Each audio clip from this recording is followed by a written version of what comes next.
Okay, student, today I am going to start optical instrument in which first topic is power of accommodation of eye. Power of accommodation of eye actually होता क्या है? अगर ये ऐसा power होता है जिससे हम अपने आई बॉल जो है कॉन्वेक्स लेंस की तरह वर्क करती है, उसकी फोकल लेंथ को चेंज कर सकते हैं. Means the power of changing a focal length of the I is called power of accommodation.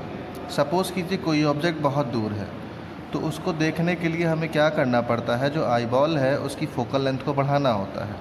तो जो मसल्स होती हैं आई की, वो क्या करती हैं, थोड़ी सी सिकुड़ जाती हैं जिससे फोकल लेंथ बढ़ जाती है. ठीक है. या फिर सपोज़ दैट कि हम कोई ऑब्जेक्ट बहुत पास में है, उसको क्लियर विज़न में देखना है. ठीक है. तो अब करना क्या होगा, फोकल लेंथ कम करना होगा, जिससे हमें आँख के मसल्स को हटा देना होता है, पुतलियों को फैलाना पड़ता है, जिससे ऑब्जेक्ट दिखाई देने लगता है. यानी जो मसल्स होती हैं वो क्या करती हैं, लेंस को एडजस्ट कर सकती हैं आई की, उनकी एक अकोमोडेशन होता है. तो उनकी इसी क्षमता को, यानी उसी पावर को जो कि चेंज कर सकती हैं फोकल लेंथ को, अकोमोडेशन कहते हैं.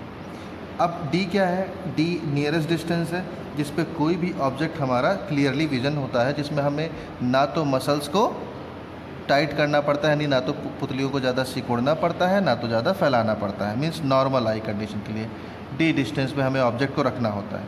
यानी कितनी डिस्टेंस होनी चाहिए, 25 सेंटीमीटर पर अगर हम ऑब्जेक्ट को रखें तो हमें मसल्स को सिकुड़ना या फैलाना नहीं पड़ेगा आई की, यानी नॉर्मल विजन ये आप कह सकते हैं. इस कंडीशन में जो अकोमोडेशन होता है लेंस का, वो मैक्सिमम हो जाता है. Is it clear. अब हम मैग्नीफाइंग पावर पढ़ते हैं कि ऑब्जेक्ट को कितना मैग्नीफाई किया जा सकता है, उसकी पावर कितनी होगी मैग्नीफाई करने पर. यहाँ फिगर देख रहे हैं. मैग्नीफाइंग पावर एक्चुअली डिफाइन क्या होता है, रेशियो होता है. ये किसका रेशियो होता है, जैसे पहले यहाँ लेंस नहीं रखा गया है, ठीक है, केवल आई से देखें तो अगर ऑब्जेक्ट है तो आई से जो ऑब्जेक्ट पर जो एंगल बनता है वो एंगल आप ले लें, अल्फ़ा सपोज कर लिया गया, डिस्टिंक्ट विजन पे है, जो क्लियर दिखाई दे रहा है. ऑब्जेक्ट अगर दूर रखा है तो इसका इमेज अब हम देखेंगे. अब यहाँ अगर हम कॉन्वेक्स लेंस लगा दें तो इसका मैग्नीफाई इमेज हमें दिखाई देता है. तो अब इमेज मान ले इस आई से कितने एंगल पे बन रहा है, बीटा एंगल पे. तो मैग्नीफाइंग पावर क्या होता है, रेशियो होता है. किसका रेशियो होता है, एंगल सबटेंडेड बाई इमेज, जो इमेज एंगल बनाएगा आई पर. ठीक है. Angle subtended by image at the I upon angle subtended by object at the I. Is it clear. यहाँ क्या है, जब कॉन्वेक्स लेंस हमने नहीं लगाया है, यहाँ क्या है, कॉन्वेक्स लेंस लगा दिया तो इमेज इसका मैग्नीफाई कर गया है. तब जो इमेज बनाएगा एंगल यानी बीटा अपॉन जो ऑब्जेक्ट बनाएगा जब कॉन्वेक्स लेंस प्रेजेंट नहीं है आई पर, अल्फ़ा, इन दोनों का रेशियो मैग्नीफाइंग पावर हो जाता है. अब हम निकालते हैं कि कैसे निकाला जाएगा अल्फ़ा बीटा. क्योंकि स्मॉल एंगल्स होते हैं तो हम टैन बीटा टैन अल्फ़ा लिख सकते हैं. यहाँ से हम टैन बीटा निकाल लें तो परपेंडिकुलर अपॉन बेस, यानी A dash B dash upon ये पूरी डिस्टेंस हो जाएगी, है ना. ए डैश इसको हम ओ मान सकते हैं आई तक, ये डिस्टेंस ले सकते हैं. सेकेंड थिंग क्या है, अगर हम इसको देखें तो टैन अल्फ़ा क्या निकाल सकते हैं, perpendicular upon base, A B upon ये डिस्टेंस आपकी डी मान ली गई है. तो वैल्यू यहाँ पुट कर दें. यहाँ आप देखेंगे अल्फ़ा हो गया आपका टैन अल्फ़ा जो कि आया A B upon D, beta हो गया टैन बीटा जो कि आपका आया ए बी अपॉन ओ. कैसे, ये जो बीटा एंगल बना है ये आपका ए डैश बी डैश अपॉन ए डैश ओ भी हो सकता है, और ये भी ट्रायंगल, दोनों सिमिलर ट्रायंगल बन रहा है. तो यहाँ से भी टैन बीटा निकल सकता है, ए बी अपॉन ओ ए. तो ये वैल्यू रख दी गई है. ठीक है. यहाँ हमने वैल्यू पुट कर दी है, ए बी कैंसिल आउट, ये रेसिप्रोकल हो जाएगा डी अपॉन ओ ए. ओ ए क्या है, ऑब्जेक्ट की डिस्टेंस है, तो डी अपॉन यू आपका आ गया क्या, मैग्नीफाइंग पावर. यहाँ यू नेगेटिव में इसलिए नहीं लिया गया है क्योंकि पावर आप निकाल रहे हैं, यानी मैग्नीट्यूड लिया जाएगा केवल यू का. ठीक है. अब यहाँ हम चेंज भी कर सकते हैं. फाइनल इमेज मान लीजिए डी पे बन रहा है तो वो नेगेटिव पे बन रहा है क्योंकि आई के लेफ्ट साइड में है. यू नेगेटिव में लेकर के लेंस के फार्मूले में वैल्यू रख दें और सॉल्व कर लें तो 1 अपॉन यू की वैल्यू ये आई, डी से मल्टीप्लाई कर दें तो डी अपॉन यू हमारा ये आ गया. अब यहाँ डी अपॉन यू की जगह पे अगर हम वैल्यू रख दें तो मैग्नीफाइंग पावर हमारा ये आ जाएगा 1 प्लस डी बाई एफ. दो कंडीशन हुई. ये तो जब आपका पहला था, जब इमेज बन रहा हो किसी एक पॉइंट डिस्टिंक्ट विजन के लिए. रिलैक्स्ड आई के लिए क्या हो जाएगा, रिलैक्स्ड आई के लिए जो यू है आपका वो एफ़ हो जाएगा. यू की जगह पे क्या रख देंगे, एफ़ रख देंगे. ठीक है. यहाँ पर एफ़ रख देंगे तो ठीक है, और फिर सॉल्व कर लेंगे यू की जगह पे एफ़ रख करके, यहीं रख दें. यू की जगह पे एफ तो टी अपॉन एफ आ जाता है, ठीक है, मैग्नीफाइंग पावर रिलैक्स्ड आई के लिए। और अगर मान लें कि आई और जो लेंस आपका रखा हुआ है, जो कॉन्वेक्स लेंस रखा था और आई, उनके बीच की डिस्टेंस, ये डिस्टेंस आई और ये आई और कॉन्वेक्स लेंस के बीच की डिस्टेंस अगर डी मान लें, स्मॉल डी, ठीक है, तो मैग्नीफाइंग पावर आपका आ जाएगा इसी फार्मूले से 1 plus capital D minus D upon F. ये डी क्या है, आई और लेंस के बीच की डिस्टेंस हो जाएगी। Now next topic compound microscope देखते हैं। ये कंपाउंड माइक्रोस्कोप का होल रे डायग्राम है। Now see in this, suppose that कि ये आपका ऑब्जेक्टिव है, ये आई पीस है। आई पीस का मतलब इस साइड पे हम आई को रखते हैं कंपाउंड माइक्रोस्कोप में, और जिधर ऑब्जेक्ट रखते हैं उधर का लेंस थोड़ा छोटा, अपर्चर इसका कम होगा, इसको ऑब्जेक्टिव लेंस कहेंगे। आई पीस का अपर्चर ज़्यादा होता है। यहाँ एक ऑब्जेक्ट रखा है, रेज़ आपकी कैसे कैसे जाती हैं, ऑब्जेक्ट रखा है तो रेज़ चलेंगी पैरेलल। एक रेज़ जाएगी ऑप्टिकल सेंटर से, ठीक है, जो पैरेलल जाएगी वो दूसरी ओर फोकस से निकलेगी, जो ऑप्टिकल सेंटर से जाएगी वो डायरेक्ट पहुँच जाएगी। दोनों जहाँ मिल जाती हैं वहाँ पहला इमेज बना। यहाँ पहला इमेज आपका बना है ए डैश बी डैश, किससे, ऑब्जेक्टिव लेंस से बना है, ठीक है। अब अगर इसका बड़ा फिगर मैग्नीफाइंग फिगर हमें पता करना होता है कंपाउंड माइक्रोस्कोप से, तो करते क्या है, आई पीस वाला जो है लेंस आपका, उसको ऐसे एडजस्ट करते हैं कि जो ये इमेज है वो इसके फोकस के बीच में आ जाए। यानी आई पीस का फोकस एक ये है, एक ये है, तो इसके फर्स्ट फोकस के बीच में ये ऑब्जेक्ट आ जाएगा। तो फर्स्ट फोकस के बीच में आ जाएगा, फिर आई से आप सीन करेंगे तो ये आप देखिए, ये जो रेस कट होके यहाँ मिल रही थी, इसको हम ट्रेस करेंगे आगे की तरफ, इसको ट्रेस करेंगे, एक जो पैरेलल हमने यहाँ से गुजारी इसको ट्रेस करेंगे, ये फोकस से होके जाएगा, और एक इस पॉइंट को ऑप्टिकल सेंटर से मिलाते हुए चले जाएंगे। जहाँ सब लाइनें जाके मिलेंगी वहाँ एक मैग्नीफाई इमेज आपका बन जाएगा, final A double dash B double dash, ये इमेज आपका हो गया, ठीक है। अब मैग्नीफाइंग पावर जहाँ तक फाइंड करने की बात आती है, तो जो हाइट ए बी है वही हाइट हम ए डबल डैश और बी ट्रिपल डैश कट कर लेते हैं, ठीक है। तो अब देखिए आप यहाँ पर ऑब्जेक्ट, ये क्योंकि ये ऑब्जेक्ट की हाइट का हो गया, तो ऑब्जेक्ट कितना एंगल बना रहा है आई पीस से, यानी आई से अल्फ़ा। तो आई जब ऑब्जेक्ट से जो एंगल बनाता है वो अल्फ़ा हो जाता है, और जो इमेज आपका है, इमेज क्या, चाहे ये इमेज आप ले लीजिए, है ना, चाहे ये इमेज ले लीजिए A double dash B double dash E से, और या फिर ए डैश बी डैश, ये दोनों सिमिलर ट्रायंगल तो सेम इमेज बनाएंगे। तो ये इमेज जो आपका एंगल बनाता है वो हो जाता है beta. And you know that कि मैग्नीफाइंग पावर क्या होता है, जो इमेज एंगल बना रहा होगा आई पे अपॉन जो ऑब्जेक्ट एंगल बना रहा होगा आई पे, यानी बीटा अपॉन अल्फ़ा। इसको कंसीडर करके हम कंपाउंड इंटरेस्ट निकालते हैं। देख लेते हैं यहाँ पे, ये हमने क्योंकि बीटा अपॉन अल्फ़ा, अब बीटा क्योंकि स्मॉल है, अल्फ़ा स्मॉल है, तो tan beta upon tan alpha निकाल लेते हैं यहाँ से। तो अब देख लेते हैं, बीटा एंगल आपका ये है, ठीक है, फाइनल इमेज बन रहा है A double dash B double dash. तो अब टैन बीटा क्या हो जाएगा, परपेंडिकुलर, यानी A double dash B double dash upon base, यानी ए डबल डैश ई, ठीक है। तो A double dash B double dash upon A double dash E, ये टैन बीटा आ गया।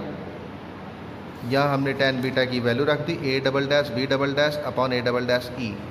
टैन अल्फ़ा देख लेते हैं, अल्फ़ा ये है, ठीक है, तो perpendicular A double dash B triple dash upon A double dash E, यहाँ हमने वैल्यू रख दी, A double dash E cancel out, ये बचा A double dash B double dash. अब A double dash B triple dash, हमने B triple dash ऐसे cut किया था कि ये हाइट ऑब्जेक्ट की हाइट के बराबर थी, तो A double dash B triple dash को हम ए बी लिख सकते हैं, तो यहाँ हमने ए बी लिख दिया। अब करते क्या है, यहाँ हमने ए बी लिख दिया, अब करते क्या है, ए डैश बी डैश से multiply, A dash B dash से डिवाइड। तो A double dash B double dash, और जिससे हमने डिवाइड किया था ए डैश बी डैश, इसके नीचे ले आए, और ए डैश बी डैश से हमने मल्टीप्लाई किया था, ये ए बी उसके नीचे लेके चले गए। तो अब आप देखेंगे ये फाइनल इमेज है, ये उसके लिए वर्चुअल ऑब्जेक्ट का वर्क कर रहा है। यानी आई पीस की अगर हम बात करें तो इस आई पीस के लिए ये ऑब्जेक्ट हो गया और ये इमेज हो गया। तो height of image upon height of object, ये मैग्नीफिकेशन हो गया किसका, आई पीस के लिए। और A dash B dash image है किसका, ऑब्जेक्ट ए बी का। तो ये ऑब्जेक्ट देखते हैं, ऑब्जेक्टिव लेंस के लिए ये ऑब्जेक्ट है और ए डैश बी डैश क्या है, इमेज है। तो image upon height of image upon height of object, यानी A dash B dash upon A B, ये ऑब्जेक्टिव लेंस के लिए मैग्नीफिकेशन हो जाएगा, लीनियर मैग्नीफिकेशन, जिसको MO से डिनोट किया गया है। यानी टोटल मैग्नीफाइंग पावर आपका क्या होगा, आई पीस का linear magnification into objective lens का लीनियर मैग्नीफिकेशन। ठीक है, अब MO की वैल्यू आपकी होती है माइनस VO अपॉन UO और ME की वैल्यू आपकी होती है VE अपॉन UE। क्यों? क्योंकि VE भी लेफ्ट साइड में, UE भी लेफ्ट साइड में, तो माइनस माइनस कैंसिल आउट हो जाता है।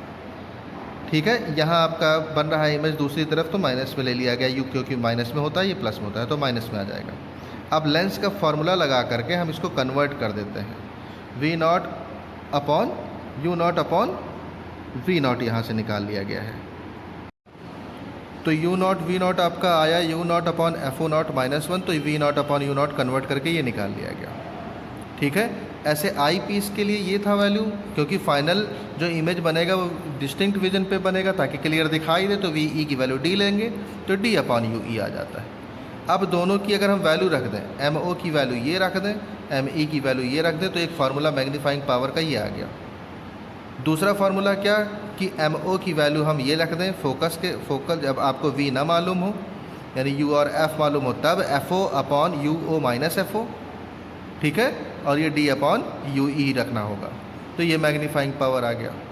ठीक है, तीसरी कंडीशन आपकी आती है कि क्लियर विजन के लिए। क्लियर विजन का मतलब ऑब्जेक्ट पर जब क्लियर विजन बन रहा हो, यानी ऑब्जेक्ट की लेंथ आपकी UE हो गई, क्लियर विजन आपका -D बन रहा है, F आपका FE हो गया, तो फार्मूले से हमने D अपॉन UE भी निकाल लिया। कितना आया, 1 + D अपॉन FE। तो UE जब ना पता हो, D और FE पता हो, तो 1 + D अपॉन FE यहाँ रख देंगे, तो ये एक मैग्नीफाइंग पावर आ गया। लास्ट थिंग जो न्यूमेरिकल आता है कंपाउंड पे, वो मेन है कि लेंथ ऑफ माइक्रोस्कोप, यानी माइक्रोस्कोप की जो ट्यूब होगी उसकी लेंथ पूछेगा। तो माइक्रोस्कोप की ट्यूब में एक तरफ ऑब्जेक्टिव लेंस होता है, एक तरफ आई पीस लेंस होता है। ठीक है, तो अब उनके बीच की डिस्टेंस निकालनी होती है।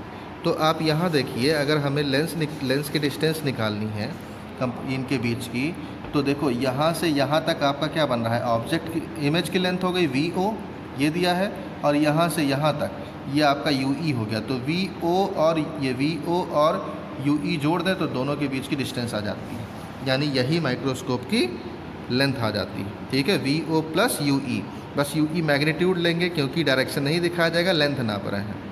रिलैक्स्ड आई के लिए जो इमेज बनेगा वो आपका फोकस पे बनेगा, तो UE को FE कर देंगे। इज इट क्लियर ना? Okay student, now we are going to start astronomical telescope. Astronomical telescope दो टाइप के होते हैं, रिफ्रैक्टिंग और रिफ्लेक्टिंग। रिफ्लेक्टिंग टाइप में आपका मिरर लगा रहता है, लेकिन रिफ्रैक्टिव में मिरर नहीं लगा रहता, केवल दो कॉन्वेक्स लेंस रहते हैं। अब इसमें क्या होता है कि जो दूर की ऑब्जेक्ट होती है उसका हमें क्लियर विजन देखना होता है। तो जिस तरफ आपकी ऑब्जेक्ट होगी जो फार डिस्टेंस पे होगा, उधर जो लेंस हम रखेंगे, ऑब्जेक्टिव कहेंगे, उसका अपार्चर ज़्यादा होगा आई पीस से। आई पीस आई की तरफ रहेगा जिसका अपार्चर कम होगा। अब फार पॉइंट पे कोई एक ऑब्जेक्ट है तो उससे जो रेज चलेंगी पैरेलल चलेंगी। सपोज दैट पैरेलल चल रही है, एक ऑप्टिकल सेंटर से जा रही है तो वो डायरेक्ट जाएगी बिना डेविएट हुए, और जो दूसरी पैरेलल से जा रही है वो रिफ्रैक्शन के बाद ऐसे डेविएट होगी कि वो कहीं ना कहीं कट करेगी जो ऑप्टिकल सेंटर से रेज जा रही थी उसको। ठीक है, यहाँ पहला इमेज बनेगा A', का। अब जो आई पीस आपका होगा लेंस, उसको ऐसे एडजस्ट करेंगे टेलीस्कोप को कि जो आई पीस लेंस है वो थोड़ा पास में आ जाए इससे ऑब्जेक्ट के, जिससे कि इसका जो फोकस है, ठीक है, ये जो ऑब्जेक्ट इमेज बना है वो आपका आई पीस के फोकस के बीच में आ जाए।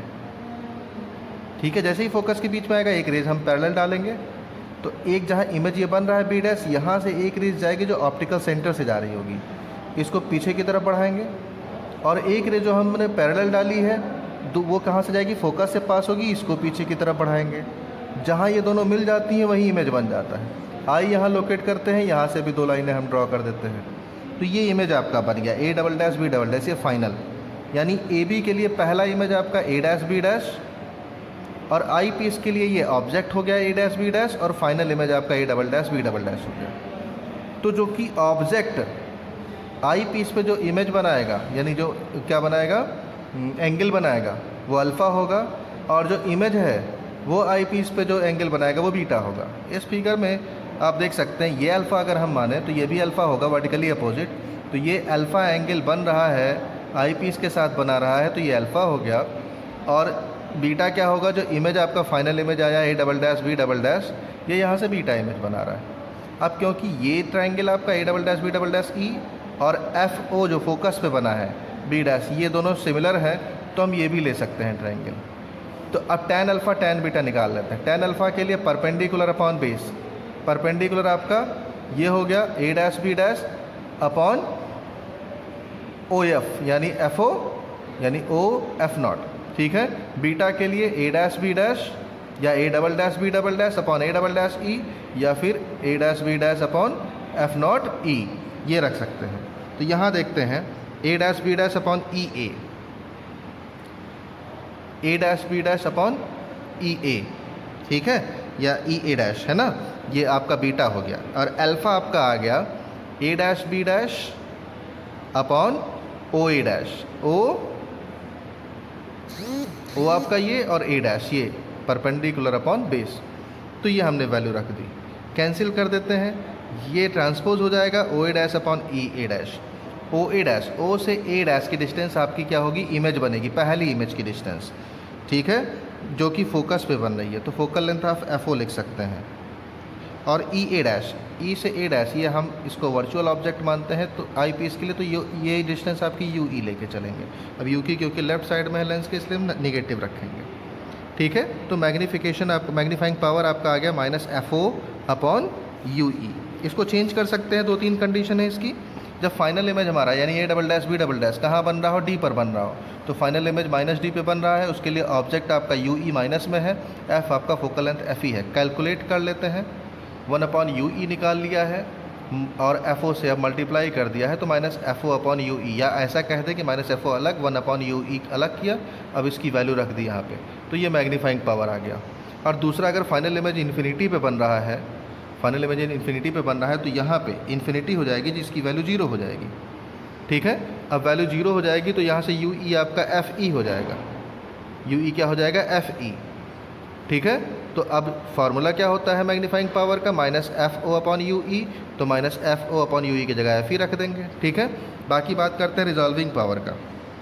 पहले रिजॉल्विंग पावर हम टेलीस्कोप का देख लेते हैं। क्या होता है, the power of an optical instrument to produce distinctly separate image of 2 close object is called resolving power. यानी 2 क्लोज ऑब्जेक्ट रखे हों बहुत पास पास में, ठीक है, तो अब यानी किसी लेंस का वो पावर जो पास पास ऑब्जेक्ट रखे हैं उनका क्लियर इमेज थोड़ी थोड़ी दूर पे बना दे, इसी को उसका रिजॉल्विंग पावर कहते हैं। टेलीस्कोप का रिजॉल्विंग पावर यानी जो लिमिट होगी रिजॉल्विंग पावर की, यानी जो एंगल बनेगा इनके बीच, वो रहेगा 1.22 लैम्डा अपॉन डी, जहाँ लैम्डा वेवलेंथ होगी, वेव की लेंथ होगी, और डी क्या होगा, डायमीटर होगा अपार्चर का, यानी जो अपार्चर इसका है उसका डायमीटर होगा आपका, ठीक है, ऑब्जेक्टिव का, ये ऑब्जेक्टिव आप कह सकते हैं।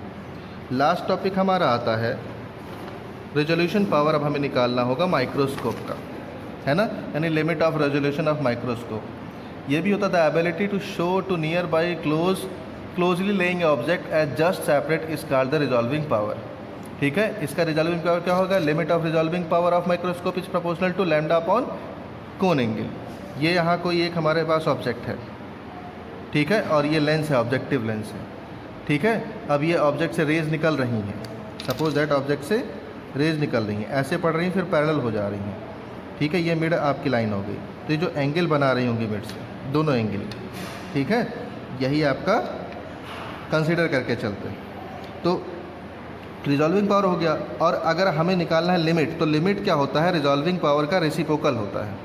रिजॉल्विंग पावर होता है कोन एंगल अपॉन लैम्डा, तो लिमिट ऑफ रेजोल्यूशन क्या होगा, लैम्डा अपॉन कोन एंगल। कोन एंगल यहाँ कितना बन रहा है, 2 अल्फ़ा बन रहा है, तो लैम्डा अपॉन 2 अल्फ़ा निकालते हैं, ठीक है, क्योंकि एंगल स्मॉल है और किसी हाइपोटेनियस पे है तो हम साइन लेके चलते हैं, तो 1.22 लैम्डा अपॉन 2 साइन अल्फ़ा यहाँ ले लेंगे। इसके लिए केवल फार्मूला हमें याद करना है। अब इनके बीच एयर है तब तो ये कंडीशन हो गई। अगर इनके बीच कोई लिक्विड है जिसका रिफ्रैक्टिव इंडेक्स स्मॉल n है, तो फार्मूला आपका हो जाएगा 1.22 lambda upon 2n sine alpha.